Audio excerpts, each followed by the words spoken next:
तो बेटा बहुत ही ज्यादा तगड़ा चैप्टर है, थोड़ा सा लंबा भी चैप्टर है, तो इसलिए जो है ना वो बोरिंग तो नहीं कहूंगा कि है, लेकिन इंपॉर्टेंट बहुत है। खास तौर पे इसका एक पार्ट जो दरमियान में सेकंड लास्ट पार्ट आएगा, वो सबसे ज्यादा इंपॉर्टेंट पार्ट है इस चैप्टर का। अच्छी बात यह है कि ये चैप्टर आपने ओ लेवल्स में भी पढ़ा हुआ है, तो बहुत इजीली आप रिलेट कर पाओगे जब मैं आपको चीजें पढ़ा रहा हूँगा। तो अब सबसे पहले सवाल आ जाता है ट्रांसपोर्ट इन मैन से, जो मैंने प्लांट्स पढ़ाते हुए भी आपसे पूछा था, फिर पूछूंगा, और मुझे उम्मीद है कि मैं इतनी बार पूछ चुका हूं तो कुछ बच्चों ने रट्टा भी लगा लिया होगा इस आंसर का, कि क्या हमारी बॉडी को एक ट्रांसपोर्टिंग सिस्टम की जरूरत है, यस और नो? Yes sir. अगर तुम लोगों को याद हो तो मैंने प्लांट पढ़ाते हुए पूछा था कि सवाल आता है why do we need transporting system. तो मैंने उस वक्त भी कहा था कि मैं यहीं से शुरू करूंगा जब एनिमल्स का भी शुरू करेंगे। अलिशबा पता नहीं आप उस वक्त थी या नहीं थी। तो एक सवाल बहुत ज्यादा कॉमनली पूछा जाता है कि why do we need transporting system. भाई इसको मैंने कंपेयर ये किया था कि बैक्टीरिया की अगर हम बात करें तो बैक्टीरिया को तो ट्रांसपोर्टिंग सिस्टम नहीं चाहिए होता है जी, वो तो आसानी से बगैर ट्रांसपोर्टिंग सिस्टम की गुजारा कर रहा है। तो हमें ट्रांसपोर्टिंग सिस्टम क्यों चाहिए, या प्लांट को ट्रांसपोर्टिंग सिस्टम क्यों चाहिए? तो इसका जवाब मैंने प्लांट्स पढ़ाते हुए दिया था। दोबारा जी किसी को याद है क्या पॉइंट्स थे? Surface area to volume ratio. Very Come out good, of the difference. Very good. पहला पॉइंट अलिशबा, क्योंकि आप नहीं थी आपके लिए दोबारा समझाता चलूंगा कि बैक्टीरिया या अगर हम छोटे ऑर्गेनिजम्स की बात करें ना, तो उनका सरफेस एरिया बहुत ज्यादा होता है। और सरफेस एरिया ज्यादा होने से क्या होता है, मैंने एग्जांपल दी थी कि अगर एक कपड़ा गीला होता है और गीले कपड़े को आप फैलाकर डालते हो तो जल्दी सूख जाता है, और उसी गीले कपड़े को आप कम सरफेस में वैसी डाल देते हो, ऐसी रस्सी पे डाल देते हो, उसको सूखने में बहुत टाइम लगेगा। तो मालूम हुआ कि जब सरफेस एरिया ज्यादा होता है तो पार्टिकल्स की जो मूवमेंट होती है, जैसे वाटर वेपर्स है, वाटर की जो मूवमेंट है वो तेज हो जाती है टू सराउंडिंग। तो जो छोटे ऑर्गेनिजम्स होते हैं उनका surface area to volume ratio ज्यादा होता है, जिसकी वजह से उनमें डिफ्यूजन का प्रोसेस बहुत तेज होता है, and that process is enough for them. उनमें मटेरियल डायरेक्टली डिफ्यूज इन और डिफ्यूज आउट कर देते हैं। लेकिन अगर हम अपनी बात करें, प्लांट की बात करें, तो आप जानते हैं कि हम वर्टिकली ज्यादा ग्रो करते हैं, यस और नो? Yes sir. तो वर्टिकली ग्रो करने की वजह से हमारा ओवरऑल वॉल्यूम भले ज्यादा हो, लेकिन हम ज्यादा सरफेस ऑक्यूपाई, बोलो बेटा, ज्यादा सरफेस ऑक्यूपाई नहीं करते। और जब ज्यादा सरफेस ऑक्यूपाई नहीं करते तो यहीं से हमने पॉइंट उठाया हुआ है कि भाई हमारा जो सरफेस टू वॉल्यूम रेशियो है, surface area to volume ratio है, काफी कम है। Surface area to volume ratio is less, therefore इससे क्या होता है रिजवा, जब surface area to volume ratio कम होता है कि रेट ऑफ डिफ्यूजन, यानी अगर हमारे अंदर डिफ्यूजन का प्रोसेस शुरू हो जाए, सारे मटेरियल डिफ्यूजन से ही डायरेक्टली आए, तो वो रेट ऑफ डिफ्यूजन स्लो होगा कि तेज होगा? बहुत स्लो होगा। ये एक ऐसा सवाल है जिसको डिस्कस करना लाजमी है, वरना जवाब नहीं लिख सकते। इसके बाद फिर मैंने क्या था, अगला पॉइंट क्या कहा था, एनीबॉडी जो पहले पढ़ चुके हो प्लांट में जी? अगला पॉइंट क्या एक्सप्लेन किया था? सरफेस एरिया के अलावा, शाबाश, जवाब नहीं आ रहा भाई। अरे भाई क्या हो गया? Source to sink gap. Alina Mubeen आप भी तो थी मौजूदा, जवाब क्यों नहीं आ रहा बेटा? सोर्स टू सिंक गैप याद है? सोर्स टू सिंक गैप का मतलब क्या होता था कि अगर हम अपनी बॉडी को देखते हैं तो हमारी बॉडी में अक्सर मटेरियल्स अवेलेबल कहीं और हैं और उनकी रिक्वायरमेंट कहीं और है। जैसे इंसुलिन जो है वो बनाता तो पेनक्रियाज है, लेकिन उसकी रिक्वायरमेंट सारी बॉडी को है। तो इसका मतलब है, मैंने एग्जांपल दी थी कि अगर आपको बिरयानी खानी है और बिरयानी अवेलेबल आपके पास नहीं है, तो जहां अवेलेबल है वहां से आपको क्या करना होगा, बिरयानी को ट्रांसपोर्ट करना होगा, यस और नो? Yes Yes. तो इसको हम क्या कहते हैं बेटा, सोर्स टू सिंक गैप। कि क्योंकि हमारी बॉडी में सोर्स टू सिंक गैप मौजूद है, इसलिए material has to be transported, have to be transported from। Alishba कुछ बात समझ में आ रही है? अलीना मुबीन बेटा रिस्पांस तुम्हारा बिल्कुल ही पुअर आ रहा है बेटा। has to be transported from source to sink। इसी तरह मैंने ये बताया था कि बैक्टीरिया में ट्रांसपोर्टिंग सिस्टम की जरूरत इसलिए भी नहीं है कि उसकी बॉडी एक ही सेल पे कंसिस्ट करती है और पूरा क्या पूरा सेल या पूरी की पूरी बॉडी डायरेक्टली इन्वायरमेंट से कांटेक्ट में होती है। क्या हमारे केस में ऐसा है? क्या हमारा हर सेल डायरेक्टली इन्वायरमेंट से कांटेक्ट में है? नहीं है। सिवाय स्किन के और कोई सेल इन्वायरमेंट से डायरेक्ट कांटेक्ट में है ही नहीं। तो जब इन्वायरमेंट से डायरेक्ट कांटेक्ट नहीं है तो डायरेक्टली इन्वायरमेंट से मटेरियल नहीं ले सकता। तो we are multicellular and every cell, ये मेरी आवाज कहाँ वो इको के वापस आ रही है, is not in direct contact with environment, इसलिए डायरेक्ट मटेरियल एनवायरमेंट से डिफ्यूज नहीं हो सकते। हाँ या ना? बात क्लियर है? Yes sir. Yes, sir. और जो शुरू में हमने बताया कि डिफ्यूजन का रेट स्लो होगा, तो अगर मान लें कि surface area to volume ratio कम है और डिफ्यूजन हम स्लो डिफ्यूजन पे गुजारा करने लग जाते, तो क्या वो स्लो डिफ्यूजन हमारे लिए इनफ होता? तो हम जवाब ये है कि हमारी बॉडी की जो मेटाबॉलिक एक्टिविटी है वो जिस रिक्वायरमेंट पे होनी है, जिस लेवल पे होनी है, उसको ये डिफ्यूजन का rate surface area to volume ratio कम होने की वजह से मीट नहीं कर पाएगा। तो एक पॉइंट हम यहाँ पर ये लिखते हैं कि रेट ऑफ डिफ्यूजन, अगर हम इस सब के बावजूद भी सिर्फ डिफ्यूजन पे बेस करें तो rate of diffusion won't be enough for transport of material. यानी अगर प्योरली हम सिर्फ डिफ्यूजन पे बेस करें तो वो रेट, वो रफ्तार काफी नहीं होगी हमारी बॉडी की रिक्वायरमेंट को मीट करने के लिए। तो पहला सवाल ये मैंने प्लांट में भी समझाया था, प्लांट में भी यही जवाब लिखोगे और एनिमल्स में भी यही जवाब लिखोगे। सबने नोट डाउन कर लिया है? No sir. अबे भाई क्या ये तो पहले पढ़ा हुआ है ना, अभी Yes, थोड़ी sir. तुम लोगों ने तो पहले से किया हुआ है बच्चे, तुम लोग रिवाइज बिल्कुल नहीं कर रहे हो लग रहा है मुझे।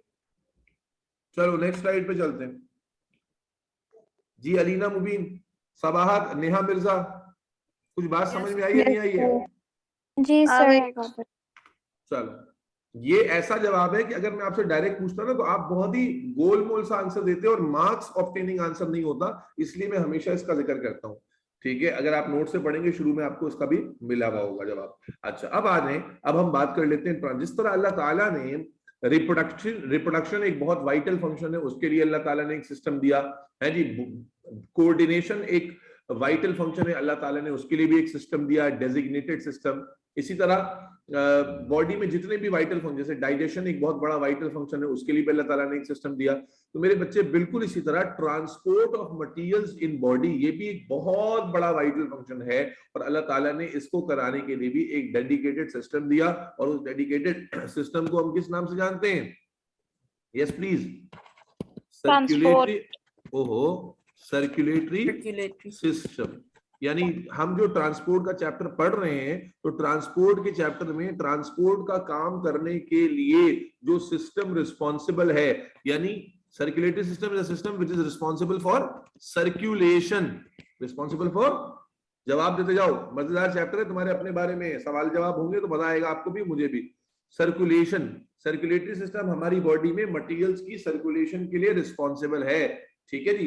अब सबसे पहले हम ये बात कर लेते हैं जो ओ लेवल्स में भी हुई थी, कि जब किसी भी ऑर्गेनिज्म में सर्कुलेशन ऑफ मटेरियल्स हो रही होती है तो उसके कितने पैटर्न होते हैं। आपने ओ लेवल्स में पढ़ा हुआ है, मैं दोबारा से बता दूं ताकि रिपीट हो जाए। आपने ओ लेवल्स में पढ़ा था कि सर्कुलेटरी सिस्टम में सर्कुलेशन के दो पैटर्न हो सकते हैं। एक को हम कहते थे सिंगल एंड डबल। एक को हम कहते थे सिंगल सर्कुलेशन और एक को हम कहते थे डबल सर्कुलेशन। एक को हम कहते हैं बेटा सिंगल सर्कुलेशन और एक को हम कहते हैं डबल सर्कुलेशन। सिंगल सर्कुलेशन की जो क्लासिकल एग्जांपल है वो है फिशेस में हमें नजर आती है, और डबल सर्कुलेशन की जो एग्जांपल है डेफिनेटली वो हमें बर्ड्स में और मैमल्स में नजर आती है। ठीक है जी, आए इसको समझते हैं भाई क्या होता है। तो फिशेस वाला, पहले फिशेस का लेआउट समझ लेते हैं। आप मुझे बताइएगा कि बॉडी, हार्ट और फिशेस में आप जानते हैं गिल्स होते हैं, इनके दरमियान में आपको ये सिस्टम बना के बताता हूं। और हमारे अंदर क्या होता है, बॉडी हमारे पास भी है, हार्ट हमारे पास भी है, और गिल्स की जगह हमारे पास क्या है, लंग्स है। ठीक है ना। अब तवज्जो सुनना। अब मुझे बताओ बॉडी को कैसा ब्लड चाहिए होता है, ऑक्सीजनेटेड या डीऑक्सीजनेटेड? ऑक्सीजनेटेड। आज सब श्योर है इस बारे में? बॉडी को चाहिए होता है ऑक्सीजनेटेड ब्लड, और जब बॉडी उस ब्लड को यूज कर लेगी तो वो ब्लड कैसा हो जाएगा? डीऑक्सीजनेटेड। डी। इसका मतलब है बॉडी जो ब्लड जो है वो आउटपुट देती है वो कैसा होता है हमेशा? डीऑक्सीजनेटेड। कैसा होता है? deoxygenated, and this deoxygenated blood is given by the body to heart.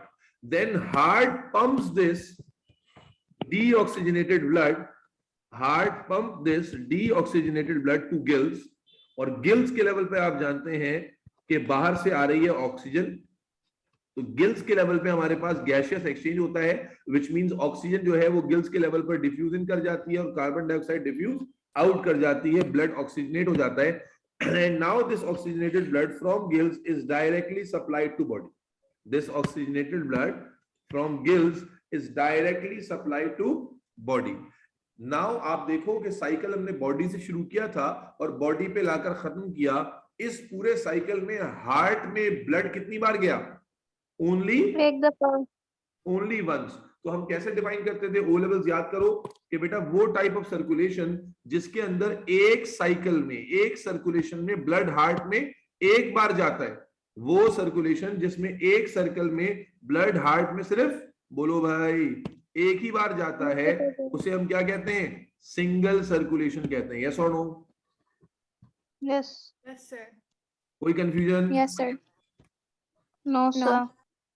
इसे हम सिंगल सर्कुलेशन कहते हैं, और ये एक क्लासिकल फ्लो चार्ट है, एग्जांपल है समझाने के लिए। अब इसी पैटर्न पे जरा हमारे अंदर समझते हैं। हमारे अंदर भी बॉडी ऑक्सीजनेटेड ब्लड जब इस्तेमाल करेगी तो वो कैसा हो जाएगा? डीऑक्सीजनेटेड। ठीक है ना। फिर वो ब्लड जो डीऑक्सीजनेटेड है उसे हार्ट कहां पंप करेगा? लंग्स में। ठीक है, लंग्स में क्यों पंप कर रहा है डीऑक्सीजनेटेड ब्लड? ताकि वो क्या हो जाए वहां जाके? ऑक्सीजनेट हो जाए। अब लंग में आप जानते हैं कि कार्बन डाइऑक्साइड एक्सहेल हो जाएगी और ऑक्सीजन आ जाएगी, लंग में ऑक्सीजनेट हो जाएगा, लेकिन लंग डायरेक्टली ब्लड को सप्लाई देने के बजाय वो ऑक्सीजनेटेड ब्लड किसको रिटर्न करेगा? हार्ट को। हार्ट को। एंड देन फिर हार्ट की रिस्पॉन्सिबिलिटी है कि हार्ट उस ऑक्सीजनेटेड ब्लड को बॉडी को पंप करे। तो फर्क कहां पर आ रहा है फरजा निमरा?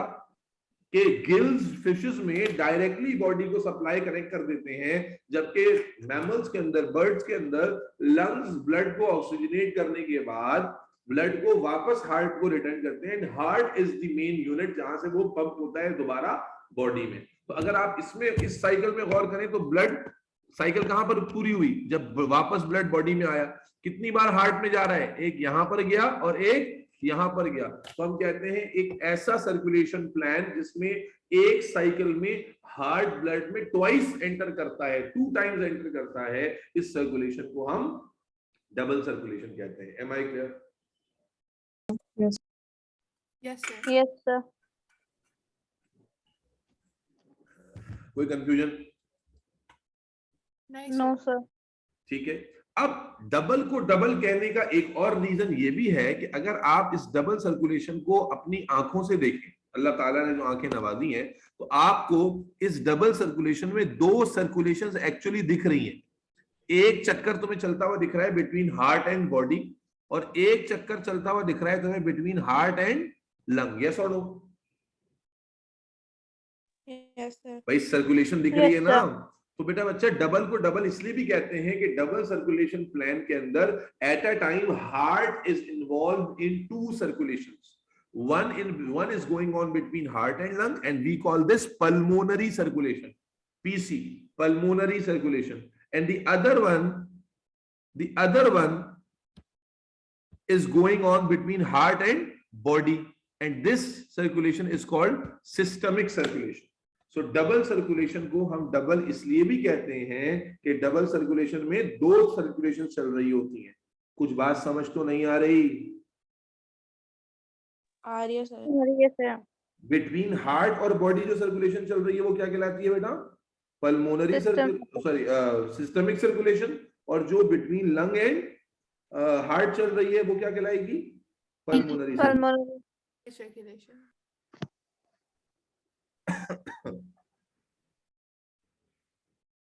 कोई सवाल है यहां तक तो बिंदास पूछो बेटा। अगर नोट्स हार्ड कॉपी में चाहिए तो फिर आप एड्रेस भेज दें, मैं आपको टीसीएस करवा दूंगा।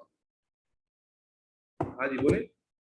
और नोट्स के आखिर में जो है पास पेपर्स अटैच्ड हैं। सर वो कर सकते हैं? कोई सब जी बेटा क्या कह रही हैं नेहा? नेहा ने sir the notes you are saying. हाँ जी। तो आपको नोट भेजे नहीं मैंने? नहीं तो अच्छा ये लो, अभी अपना व्हाट्सएप चेक कर लो। मैं सॉफ्ट कॉपी भेज रहा हूँ, प्रिंट खुद करा लेना, नहीं तो फिर यहाँ से समय पार्सल का जो हमने मालूमात की है, पार्सल पे आपको सिर्फ नोट्स का टीसीएस जो है ना वो 9 से 10,000 पड़ जाएगा सिर्फ पार्सल चार्जेस। तो उतने में आप अगर आप पीडीएफ दे देना मुझे ये आ गई पीडीएफ फॉर द और नोट्स। बोले व्हाट्सएप चेक करें ओके पीडीएफ आ गई आपके पास। नो इतना प्रॉब्लम, थैंक यू। इतना कोई काम किसी का भी नहीं होता, इसमें पास पेपर भी अटैच्ड है आखिर में, पेपर 1 पेपर 2। ठीक है, बड़ी फाइल है, खुलने में टाइम लेती है, बावली नहीं हो जाना कि जो है ना सर खुल नहीं रही। बड़ी फाइल है, अच्छा इंटरनेट, उम्मीद है कि सऊदी में तो इंटरनेट बेहतर ही चलता होगा यहाँ से। चलो सर्कुलेशन की दोनों टाइप्स हमें समझ में आ गई, single circulation and double circulation. Sir ये सारे चैप्टर्स ले लिए ये दे दिए आपने? अभी चैप्टर मेरे ख्याल 9 है भी? लिखा हुआ है बेटा, चैप्टर 2 है, 3 है, 4 5 है, 6 है, 9 है। ठीक है, अभी 8 भी आ जाएगा। अभी असल में ये लिंक बना हुआ था तो मैंने साथ साथ भेज दिया। चलो आगे चलते हैं। Thank you. मेरे बच्चे नेक्स्ट स्लाइड पे चलते हैं। हमें सबको समझ में आ गया सर्कुलेशन की टाइप्स। ठीक है, अब आ जाते हैं वापस उसी बात पर कि हमारी बॉडी में जो सर्कुलेटरी सिस्टम है वो सर्कुलेशन कर रहा है। ये तो हमने समझ लिया कि वो सर्कुलेशन दो तरह की होती है। वो सर्कुलेशन दो तरह की होती है, ये तो हमें पल्ले पड़ गया, हाँ या ना? Yes, लेकिन sir. इससे पहले कि हम आगे बढ़े, एक चीज जो आपको बतानी है वो क्या है, जिसको हम कहते हैं जनरल सर्कुलेशन प्लान। क्या कहते हैं? General circulation plan. ये पेपर 2 में अभी क्या हो रहा है?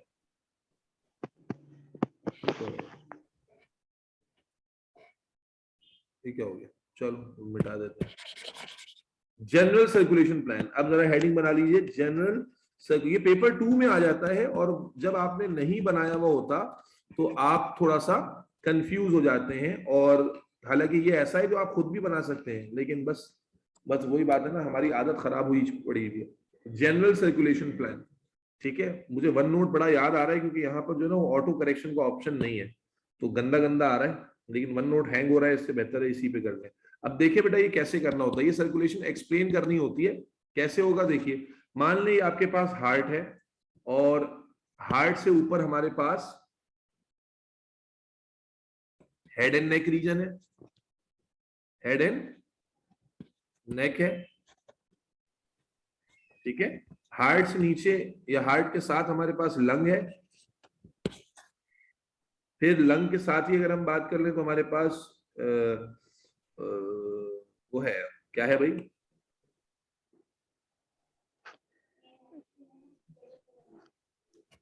Alimentary canal. सर नेक तो नीचे होती है, ऊपर कहाँ से आ गए? अरे मतलब ऊपर से मुराद ऊपर नहीं, नेक कहां से? हार्ट से नीचे होती है। नहीं। इंसानी हो ना, ये कौन सी नेक है जो तुम्हारी हार्ट से नीचे है भाई? पता नहीं, किसी और से कंफर्म कर ले। फरदा, नेक कहां पर है भाई? फरजा की तो हार्ट से ऊपर ही है।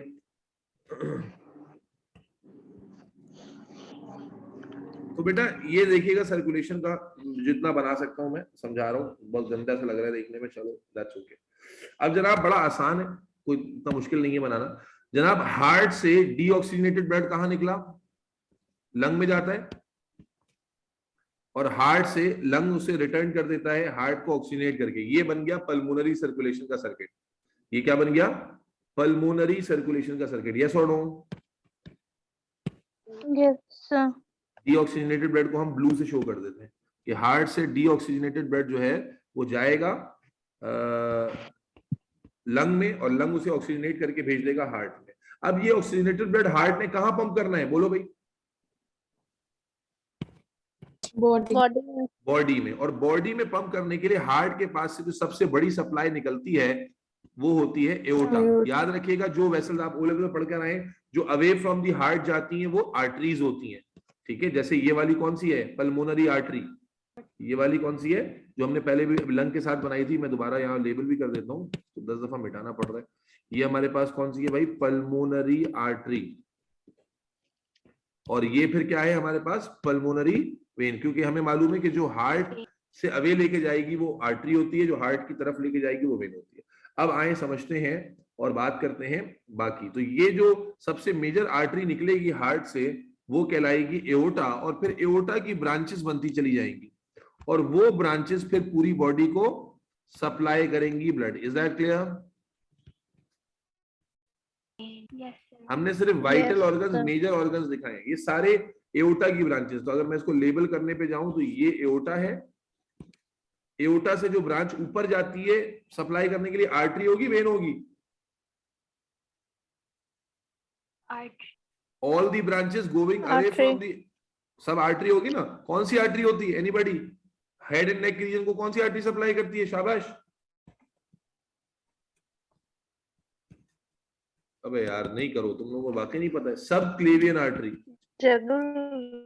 सब क्लेवियन आर्टरी, ठीक है। जिसका दूसरा नाम जो आपने मशहूर सुना हुआ है वो है कैरोटिड आर्टरी। कैरोटिड सुना है, कैरोटिड पल्स? वो देखा है फिल्मों वगैरह में, जब कोई बंदा मर जाता है तो गर्दन के नीचे हाथ लगा के चेक करते हैं कि जिंदा है या नहीं है। Yes sir. तो बेसिकली उसमें कैरोटिड पल्स चेक कर रहे होते हैं ताकि पता चले अगर दिमाग को ब्लड जा भी रहा है या नहीं जा रहा, ठीक है। इसी तरह जो एलिमेंट्री कैनाल में आ रही होती है वो जो आर्टरी, वो कहलाती है बेटा मेसेंट्रिक आर्टरी। क्या कहलाती है? Alimentary canal. फिर इसकी फर्दर ब्रांचिंग होती है। जो लिवर में जा रही होती है वो क्या कहलाती है बेटा? Hepatic artery. ये सारा ऑक्सीजनेटेड, रेड से जो बनाया है सारे ऑक्सीजनेटेड ब्लड लेके जा रही है। किडनी में जो जा रही होती है वो क्या कहलाएगी बेटा? Renal artery. ये सारा ऑक्सीजनेटेड ब्लड लेके जा रही है। और लोअर लिम्ब में जो जाएगी वो कहलाएगी बेटा फीमोरल आर्टरी। फीमोरल, जाहिर है फर्दर ब्रांचेस भी बनेंगी, लेकिन यहाँ पर हम मेजर ब्रांचेस की बात कर रहे हैं। इसी तरह जब ये सारे ऑर्गन्स ब्लड को इस्तेमाल कर लेंगे तो ब्लड डीऑक्सीजनेट हो जाएगा, यस और नो? जी सर। क्या उस ब्लड, डीऑक्सीजनेटेड ब्लड को रिटर्न करना है नहीं करना है भाई? करना है नहीं करना, या ऊपर ही रखना है? करना है। तो बेटा हेड एंड नेक से जो सप्लाई वापस लेकर आ रही होती है वो होता है इंफीरियर, सॉरी सुपीरियर वेना कावा। क्या होती है बेटा?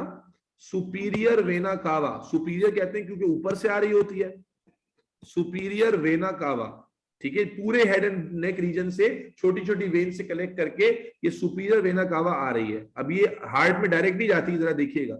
उसी तरह फिर नीचे से क्या होता है, नीचे से जनाबे आली क्या सीन बनता है कि असल में हार्ट के अंदर जो रिटर्न लेकर जा रही होती है ना, जिस तरह aorta was the largest artery, इसी तरह हार्ट के अंदर जो रिटर्न लेकर जा रही होती है that is VC, vice chancellor नहीं, वेना कावा।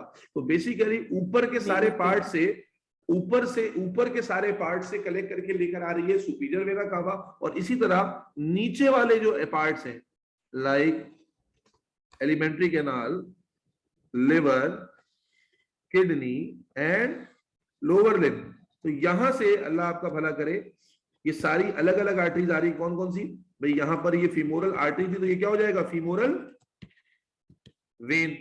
ये रीनल आर्टरी थी तो क्या हो जाएगा? Renal vein.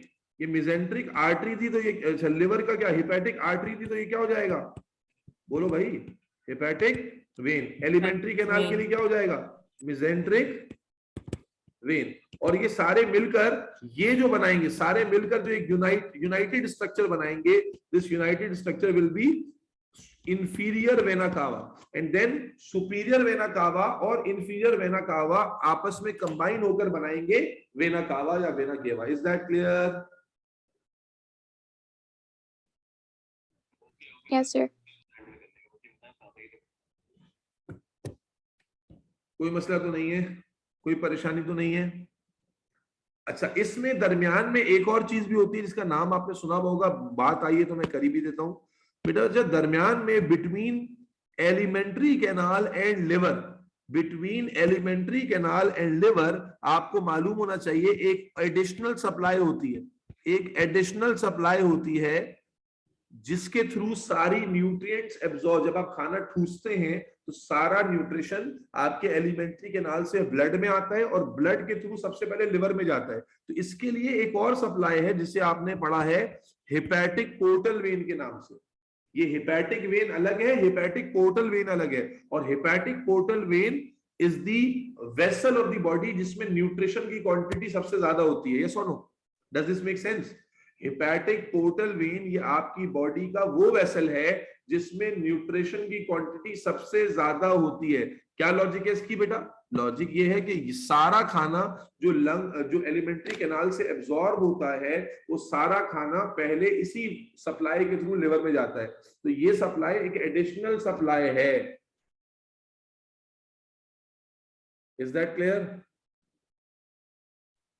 सर जी। इसका फंक्शन दोबारा बताना। इसका हेपेटिक पोर्टल वेन का जी।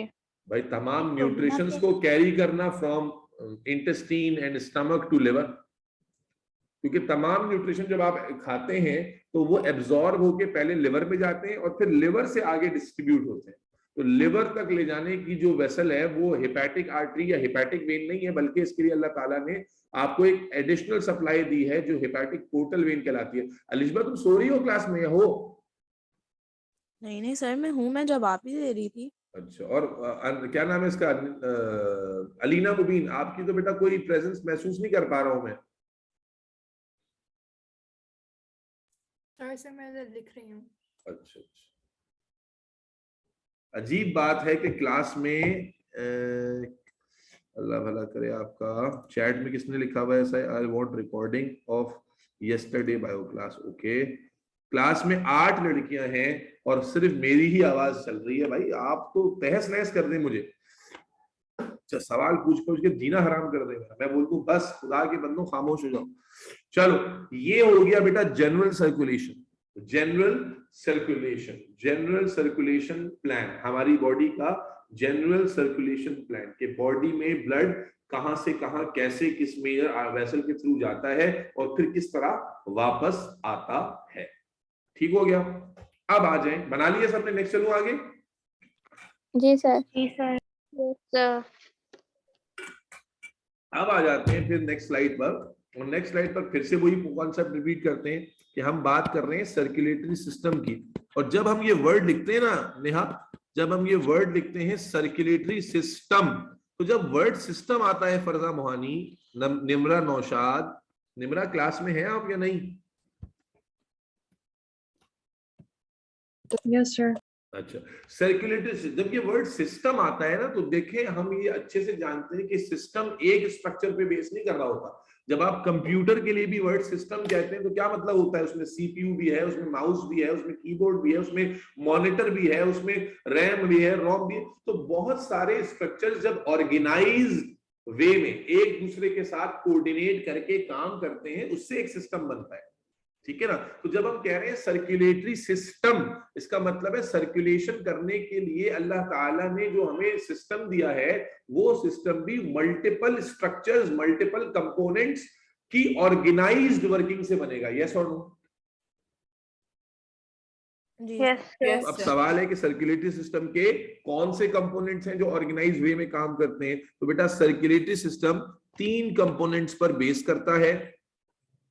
कंपोनेंट नंबर 1 होता है फ्लूइड, कंपोनेंट नंबर 2 होता है वेसल्स और कंपोनेंट नंबर 3 होता है heart.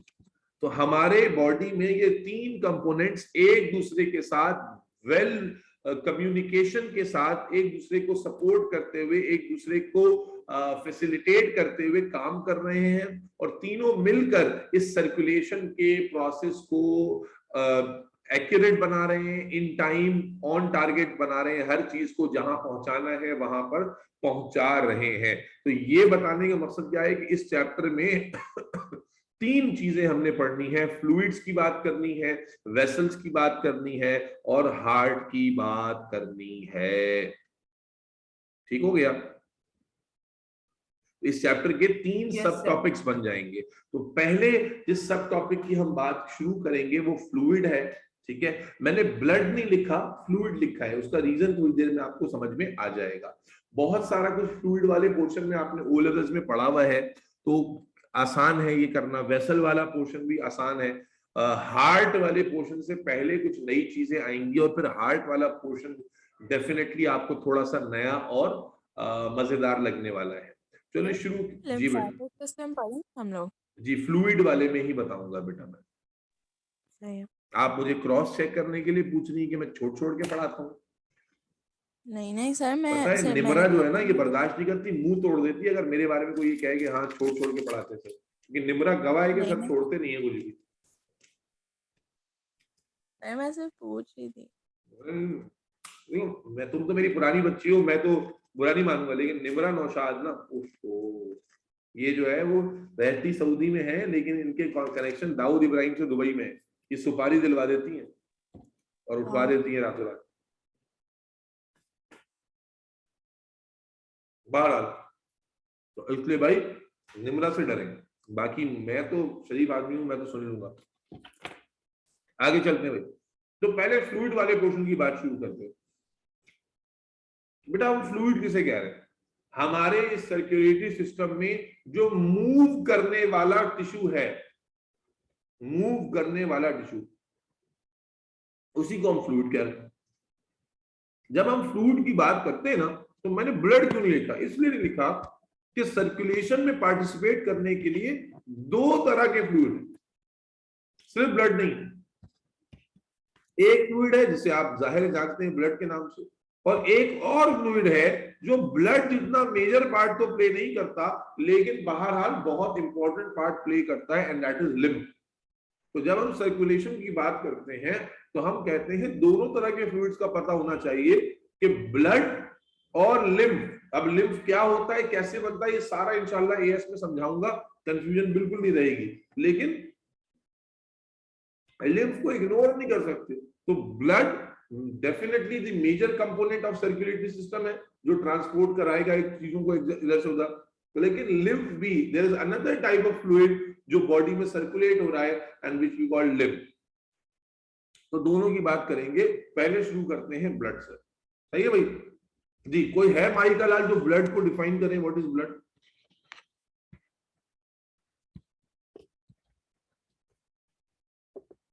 A major fluid which plays an important part in transport.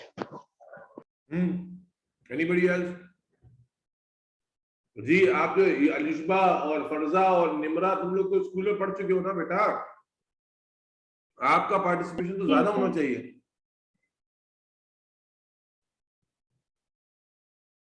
ऐसे खामोशी से दुबक्के बैठे रहोगे तो मैं तो कहूंगा मुझे बस मेरा इम्तिहान लेने आए हो तुम लोग।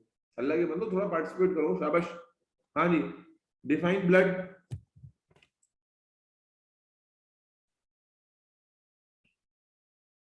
जी निमरा सॉरी।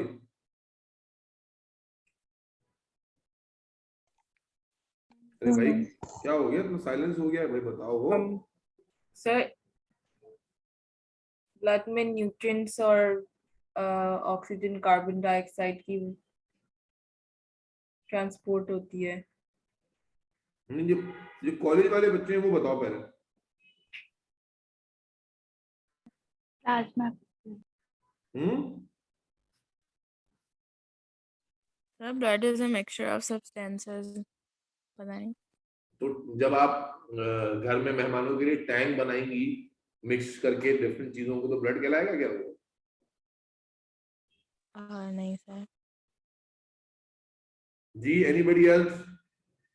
फरजा का तो रिस्पांस आ गया जी। और कौन है?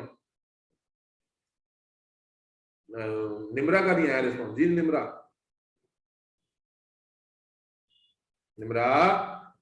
Sir I don't know. I ये जवाब तो मैं एक्सपेक्ट नहीं कर रहा। चलो मेरे बच्चे, ब्लड को असल में डिफाइन मैं इसलिए पूछ पा रहा था कि ब्लड की डेफिनेशन आपके सिलेबस में है ही नहीं, क्योंकि sir are you asking blood के कंपोनेंट